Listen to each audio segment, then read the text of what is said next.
Faizan Raza educational and welfare trust और मदरसा फैज़ान गरीब नवाज के जितने भी मेम्बरान हैं, जितने भी टीचर्स हैं, कमेटी मेंबर्स हैं, सभी का तहे दिल से शुक्रगुजार हूँ जो इतना अच्छा प्रोग्राम ऑर्गेनाइज किया है और हमारे कल के नौजवान को यहाँ पे हमारे सामने मेरे छोटे छोटे भाई बहन हैं, इन सबको इकट्ठा किया है, इसके लिए बहुत शुक्रगुजार हूँ। और स्टेज में मौजूद सारे ही मुझसे सीनियर यहाँ पे हैं। उड़ीसा पुलिस के दो बहुत ही जाबाज ऑफिसर्स हमारे बीच मौजूद हैं, उनका भी शुक्रगुजार करता हूँ जो हमारे बीच यहाँ आज आए हैं। और मेरे पेरेंट्स हैं और मेरे इतने सीनियर यहाँ पे मौजूद हैं, सभी का शुक्रगुजार हूँ। सबसे पहले तो मैं ये बोलना चाहूँगा कि तालीम चाहे मदरसा में मिले, चाहे स्कूल में या गुरुकुल में मिले, तालीम का किसी भी बच्चों को एक बच्चे से एक अच्छा नागरिक बनाने में बहुत बड़ा रोल है। और आज फैज़ान गरीब नवाज मदरसा में जो तालीम मिल रही है वो मेरा यकीन है कि हमारे इन बच्चों को कल का बहुत अच्छा नागरिक बनाएगा। मैं जब छोटा था, मैं तो 12 साल में हॉस्टल चला गया था धामरा से, यहाँ से करीब 40 किलोमीटर दूर है, तो वहाँ पे साल रहना पड़ता था और छुट्टी होती थी गर्मी में और सर्दी में 2 महीना 1 महीने की छुट्टी उसमें आता था और मदरसा जाने का मौका नहीं मिला। लेकिन जो दीनी इल्म है वो मेरे अब्बू अम्मी ने घर में मुझे दी है और उस दीनी इल्म के वजह से मेरे में ये मेरे अंदर फीलिंग्स आई कि मुझे हमेशा बोला जाता था बेटा कभी झूठ मत बोलना, बेटा बड़ों से अदब से पेश आना, छोटों से प्यार से पेश आना। तो ये सारी चीजें इल्म से ही मिल सकती है। मेरे पेरेंट्स का भी मैं बहुत शुक्रगुजार हूँ, बचपन से लेके मेरे पीछे बहुत मेहनत किया और हमेशा गाइडेंस में रखा। कभी बदमाशी किया तो मुझे प्यार से, कभी जरूरत पड़ी तो डांट के मुझे समझाया।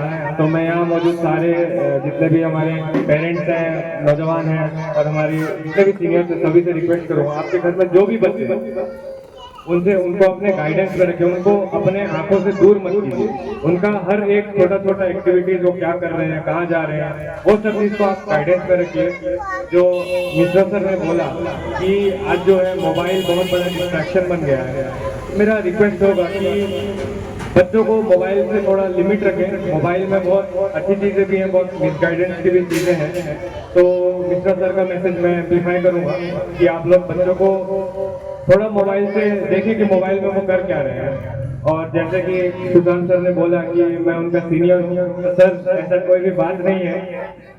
मैं हमेशा आपसे, आपके काम से, आपके एक्सपीरियंस से सीखने का कोशिश करूंगा और आपके गाइडेंस के अंदर, दोनों हमारे ऑफिसर्स के गाइडेंस के अंदर मैं रहने का ट्राई करूंगा। उनसे सीख के जो कैसे मैनेज करना है, सेंसिटिव एरिया है, कोई भी एरिया है, वहाँ पे कैसे काम करना होता है, पब्लिक को कंट्रोल करना होता है, वो सारा चीज मैं सर से सीखने का ट्राई करूँगा। मैं आपको एक चीज बताना चाहता हूँ, 2 साल पहले की बात है, यूपीएससी का एग्जाम हुआ था और मेरे लिए ये बहुत गर्व की बात है कि एक मदरसा के हाफिज कुरान थे, उन्होंने यूपीएससी तक क्लियर किया।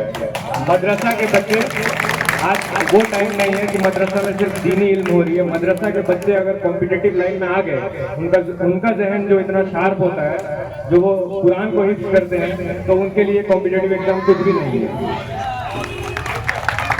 और अगर हमारे बच्चों ने ये ठान लिया कि हाँ हमको गवर्नमेंट जॉब पे जाना है, तो उनको कोई रोक नहीं सकता सिवाय वो खुद ही खुद को रोक सकते हैं।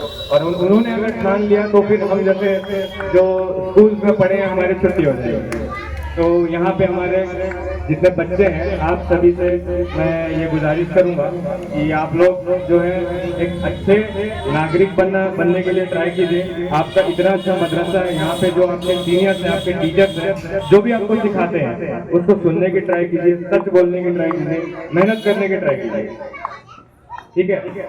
और 1-2 चीज़ है जो मैंने लिखा है, मैं बोलूँगा। एक चीज में मेरी गार्डियन से ये रिक्वेस्ट रहेगी कि जरूरी नहीं है कि बच्चा ओएस ऑफिसर या आईएएस ऑफिसर ही बन जाएगा या डॉक्टर या इंजीनियर बन जाएगा। आपके बच्चे जब छोटे होते हैं तो वो पढ़ने की ट्राई करते हैं। हो सकता है कोई बच्चा पढ़ाई में अच्छा नहीं हो, वो खेल कूद में अच्छा हो सकता है वो दीनी लाइन में बहुत स्ट्रॉन्ग हो। तो मेरी ये पेरेंट्स से रिक्वेस्ट है कि बच्चे को प्रेशराइज मत कीजिए, और जिस लाइन में भी जाना चाहते हैं उनको सपोर्ट कीजिए। अगर वो सही लाइन पकड़ लें तो वो सिर्फ ओडिशा नहीं, भद्रक नहीं, वो देश में उस फील्ड में बहुत अच्छे क्रिकेटर भी बन सकते हैं, बहुत अच्छे राइटर भी बन सकते हैं, बहुत अच्छे IAS OS ऑफिसर्स भी बन सकते हैं। तो मेरा ये रिक्वेस्ट रहेगा सारे पेरेंट्स से इस चीज का, और यहाँ पे मौजूद हमारे ऑफिसर्स हैं और जितने भी यहाँ पे तमाम मेहमान हैं जो स्टेज पे बैठे हुए हैं, यहाँ पे जो एक कोशिश की जा रही है कि एजुकेशन का भी एक मैसेज दिया जाए, तो ये मेरे हिसाब से बहुत ही सक्सेसफुल होगा।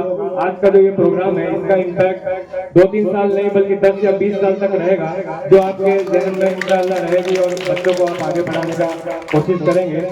तो इसी के साथ मैं भी ये भी मैसेज दूंगा कि जो बच्चे पढ़ाई के लाइन में आगे जाना चाहते हैं वो लोग अपने टीचर से